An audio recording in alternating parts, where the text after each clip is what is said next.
Bismillahirrahmanirrahim. Salamым жалпы кыргыз элине, момун мусулман бир туугандарга, жети областта думанда жашап жаткан бир туугандарыбызга, чет мамлекетте жүргөн мекендештерибизге саламыбыз болгон болсун.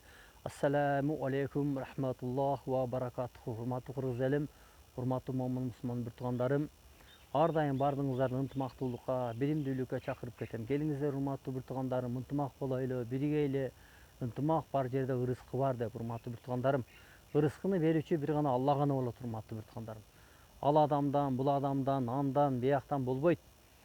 Ал адамдар жөн эле себепкер. Бирок бардыгын кылуучу Алла гана болот, урматтуу бир туугандарым. Бүгүнкү күндө Алла Таалакты унутуп койгон бир туугандарыбыз бар.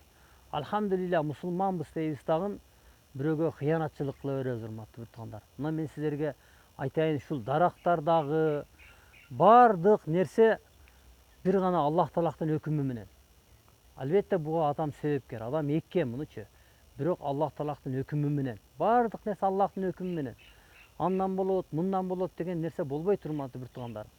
Анан жанагы дагы интернет тармактарында ар түрлүү сайттар менен чыгып алып, темаларын башка коюп алып, ой көрүп кет, Садыр Нуркожоевич жогорку кеңешке капысынан эле кирип келди деп, шунчалык бир темасы башка, ичин ачсаң башка да. Урматтуу бир туугандарым, мындай паткалемчиликти дагы мындай эби чеби менен кылайлычы, урматтуу бир туугандарым.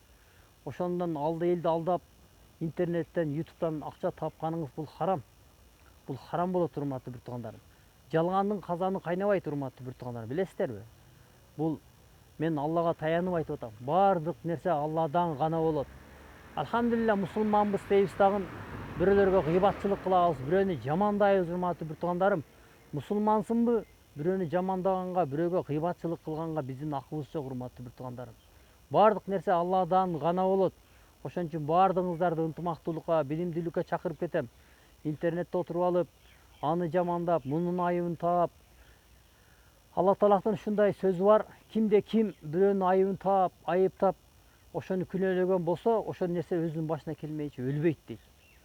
Мына ошондой ушинтип интернеттерден сүйлөп, тармактардан чыгып атасыздар. Андан көрө ачык эле кайрыла да, урматтуу Садыр Нуркожоевич, мага кызмат бериң, мен ушундай кылып, мен ошол нерсени алып барайын депчи. Сиздерге ушундай кызматты берсе, алып бара албай калган болсо, анда силерди эл жазалаш керек да. Колуңардан күпүлдөп, түпүлдөп сүйлөдүңөрбү, эми ишти дагы алып барыш керек да, урматтуу бир туугандарым. Анан кийин Садыр Нуркожоевичти колдоп жүргөн биздин бир туугандарыбызды да көрүп атабыз. Бүгүнкү күндө айтышып, мага жумуш бербейсиңби, менден эмне кабар албай атасың депчи.